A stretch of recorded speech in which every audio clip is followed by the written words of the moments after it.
Oke, bersama kami di Regia Finansial. Kali ini kita akan membahas tentang saham DIT atau PT Intiden Development. Jadi ini laporan tahunan yang 2023 sudah keluar, dan seperti yang kita ketahui, saham DIT ini dibeli juga oleh Pak Loh Keng Hong, ya, investor legendaris, investor saham legendaris di Indonesia. Nanti kita lihat bagaimana kinerjanya, ya. Apakah semakin bagus atau gimana? Dan ini seperti biasa ada wakil direktur utamanya, yaitu Utama Gondokusumo. Kemudian ada direkturnya yaitu Ping Handayani Handi. Ping itu banyak. Ini kok direkturnya taruh di bawah dan wakil direktur utama taruh di atas, ya. Tapi mungkin ya ini karena wakil direktur utama. Kemudian ada Amakanto, ada Intiden Tower Penthouse di Jalan Jenderal Sudirman, Kaf 32. Nah, ini di penthouse nih, di Intiden Tower. Dan seperti biasa ini ada disebutkan juga untuk alamat domisili yang sesuai KTP. Ini kita lihat dia itu dalam satuan penuh. Dia itu dalam satuan penuh dan dalam bentuk rupiah, ya. Laporan keuangannya. Untuk kas dan setara kas tampaknya agak sedikit berkurang. Tahun lalu mereka ada sekitar 1,1 triliunan, sekarang menjadi 954 miliaran. Tapi jangan berkurang sedikit sih. Kalau kita lihat dari piutang usahanya pun, ini tampaknya agak sedikit berkurang, tapi cukup baik nih.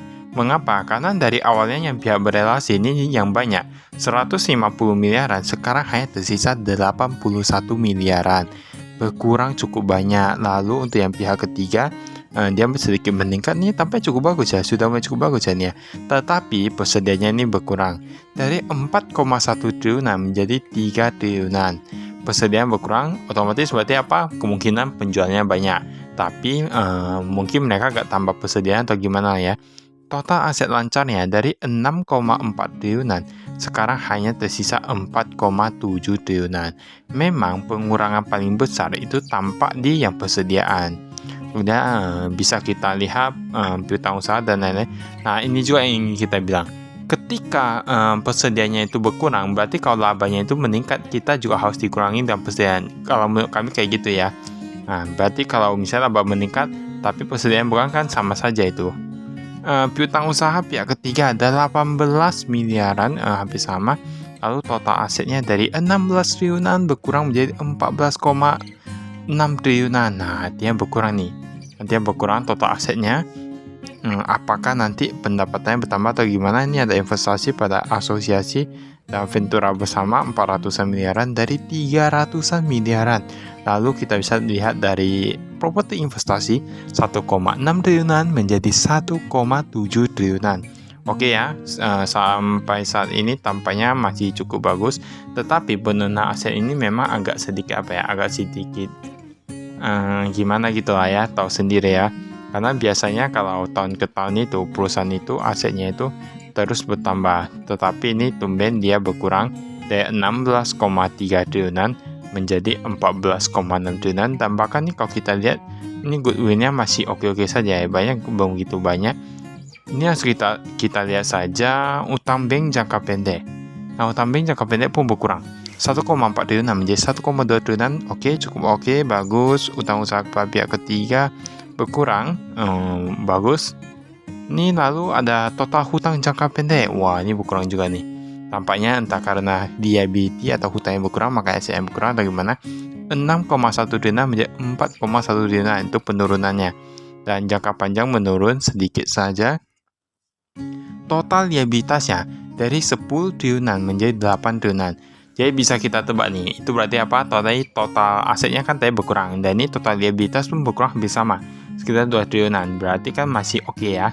Masih oke kalau kita lihat dari sini. Berarti penurunan aset itu dia disebabkan karena berkurangnya hutang, bukan karena apa. Dan nanti kita lihat untuk yang ekuitasnya itu gimana. Karena memang dari hutang sendiri mereka 10 triliunan sudah berkurang menjadi 8 triliunan. Ini ada pendapatan diterima di muka juga, ada 5 miliaran dari 12 miliaran. Ada utang-utang lain-lain juga. Tapi ini sebenarnya kalau kita lihat yang jangka pendek yang menurun ini, ya. Jangka pendeknya di bawah 1 tahun. Ekuitasnya meningkat, nih berarti cukup bagus nih.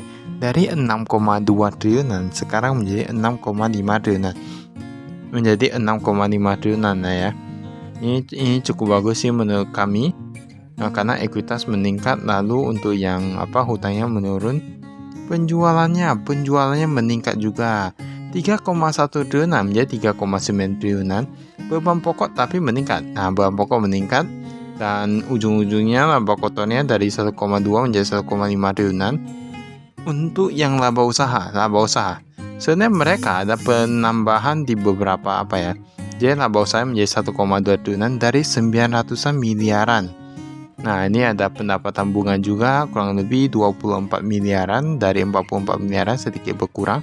Pendapatan dividen sedikit berkurang, tetapi kalau kita lihat penjualannya itu meningkat, saya masih udah oke lah ya. Laba tahun berjalan dari 191 miliaran menjadi 758 miliaran. Seperti yang kita lihat, mereka ada penambahan dari beberapa sisi, di mana tadi dari ada keuangan dan lain-lain gitu. Ini kita lihat lah ya.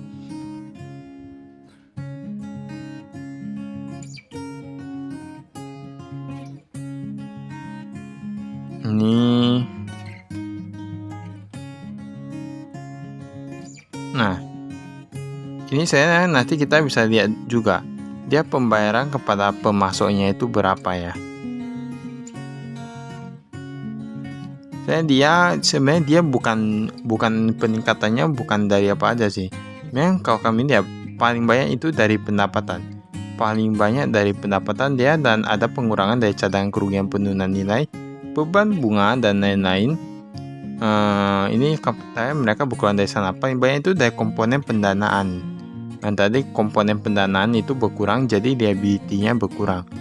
Ibaratnya dia untuk yang labanya itu jadi meningkat, sehingga labanya itu meningkat dari tahun kemarin setahun ini menjadi cukup banyak, yang 2022 ke 2023. Dan kita lihat ini penerimaan dari pelanggan dia menurun ya.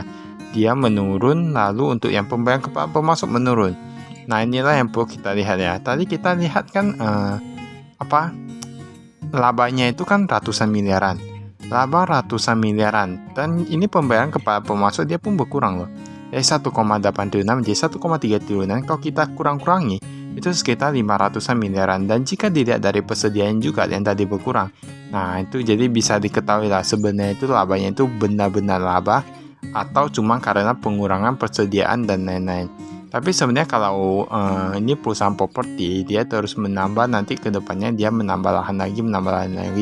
Ya, yang penting itu memang ekuitasnya ya. Ekuitasnya itu yang paling penting, karena laba itu ujung-ujungnya ke ekuitas. Nah, kami sih seperti itu ya. Tapi bagus lah. Bagus karena ekuitas bertambah, liabilitas berkurang. Dan yang paling penting perusahaannya masih menguntungkan kalau dilihat dari Tapi kalau mau lihat secara lebih luas, nah tahulah ya. Ini Dewan Komisaris kita lihat ada bintang 1. Bintang 1 nanti ada penjelasannya di bawahnya. Ada Komisaris Utama Sinato Darmawan, Direktur Utama Hendro Santoso Gondokusumo, dan ada Wakil Direktur Utama Gondokusumo, dan Wakil Direktur Utama Wakil Komisaris Utama Sofian Ajalil. Nah, ini tapi dia ada bintang. Nah, komisaris independen. Wah, ini ternyata mereka sebagai komisaris independen juga, jadi mereka tetap ada berikan penjelasannya. Nah, bisa dilihat di sana tadi.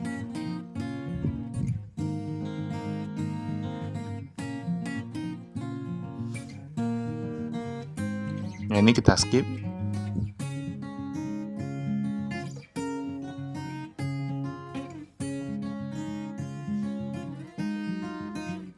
Tapi memang semua rata-rata kayaknya yang perusahaan yang dipegang mayoritas saham ya kurang lebih 5%-an gitu oleh Pak Loh Keng Hong, kayaknya memang lebih mengutamakan efisiensi gitu lah ya. Ibaratnya jadi bisa menghasilkan laba, yang penting penjualannya besar, jadi tinggal efisiensi sehingga bisa menghasilkan laba. Jangan nggak tahu lah ya. Ini kasnya, ini cash on hand ya, cash yang di tangan 738 jutaan menjadi 709 jutaan. Jadi cash yang di tangan itu gak perlu banyak-banyak, tapi yang penting di bank itu banyak ya. Ini bank CMB Niaga paling banyak dari 287 miliaran menjadi 300 miliaran. Ada Bank Sentral Asia, Bank Mandiri, wah ini semua rata-rata bank besar ya. Ada Bank of China juga, Bank of China, lalu ini Bank of China juga dolar. Oh, tapi sekarang udah gak ada yang USD. di Bank of China ya. Ini ada Amerika Serikat, Bank CTBC Indonesia dari 471 juta menjadi 770 jutaan. Suku bunga deposito per tahun dan lain-lain, ini jumlahnya ini sedikit menurun dari 1,1 triliunan menjadi 900 miliaran. Nah, jadi sebenarnya sebuah perusahaan itu kalau simpan duit di bank, ya sama-sama menguntungkan, si bank untung, perusahaan untung, sama saja ya. Ini ada jangka panjang saham yang tidak memiliki kuotasi. Nah, ini kita lihat dulu yang ini ya. Aku ini merupakan penyerta RMF ya, yang tidak memiliki kuotasi di pasar yang aktif. Ini bisa kita lihat PT Putra Avita Pratama, PT Pembangunan Kota Tua. Nah, ini ada yang tahu gak? Pembangunan Kota Tua itu di mana? Nah, ini totalnya ya 27-an. Ini piutang usahanya. Piutang usaha kalau kita lihat di sini, kayaknya yang paling banyak itu yang pihak berelasi itu perumahan. Perumahan itu paling banyak yang dari pihak berelasi ya. Pendapatan usaha ada fasilitas, perkantoran, kawasan industri, paling banyak tetap yang fasilitas. Kemudian ada perkantoran, kawasan industri, dan sudah ada hotel. Nah, ini dia. Dulu gak ada hotel, gak ada lain-lain. Sekarang sudah ada hotel pendapatannya ya. Dan ini kalau untuk yang perusahaan properti, cash flow-nya ini memang agak sedikit berbeda dengan perusahaan-perusahaan lain. Jadi masih is okay. Piutang lain-lain, pihak ketiga, The Recovery Mode Private, PT KB Tirto, PT Perdana Setia Jaya sudah tidak ada. Jadi piutang lain-lain pihak ketiga itu menurun cukup drastis menjadi miliaran saja dari ratusan miliaran. Kemudian di sini kita lihat ini ada biaya di muka, ini ada aset keuangan hampir sama dengan yang tadi ya. Ini bank yang dibatasi penggunanya. Jadi itu paling kalau dibatasi penggunaannya berarti itu saldonya itu dijadikan jaminan gitu lah ya. Jaminan untuk pinjaman dan lain-lain, ataupun ada aset keuangan lainnya yang dijadikan jaminan.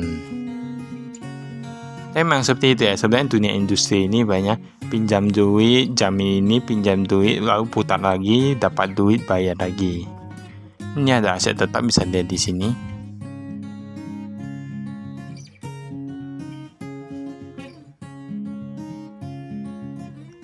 Ini ada penambahan, ada pengurangan.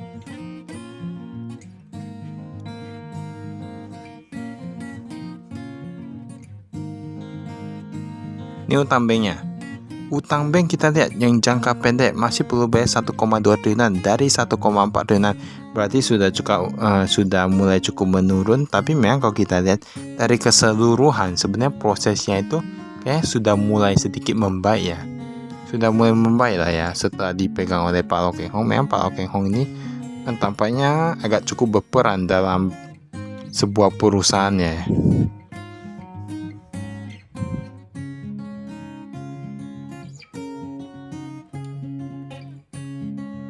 Nah, ini kita lihat.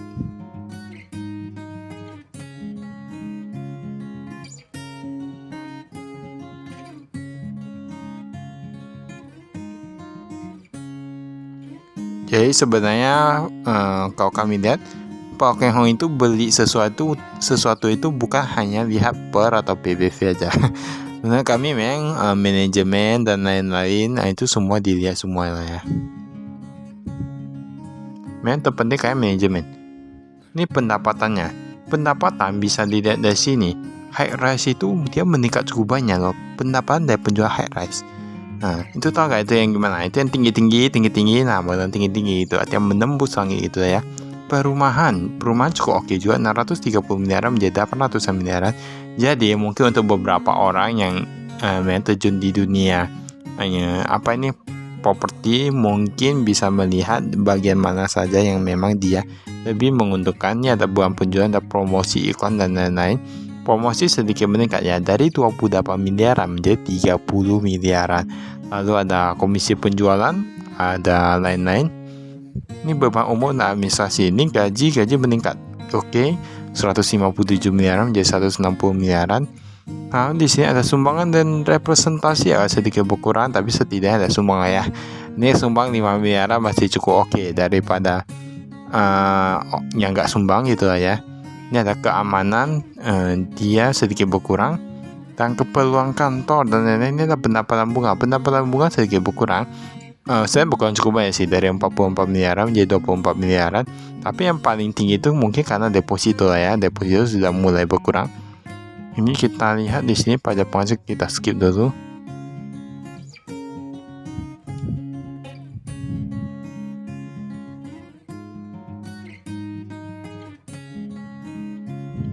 Nah, ini kita skip.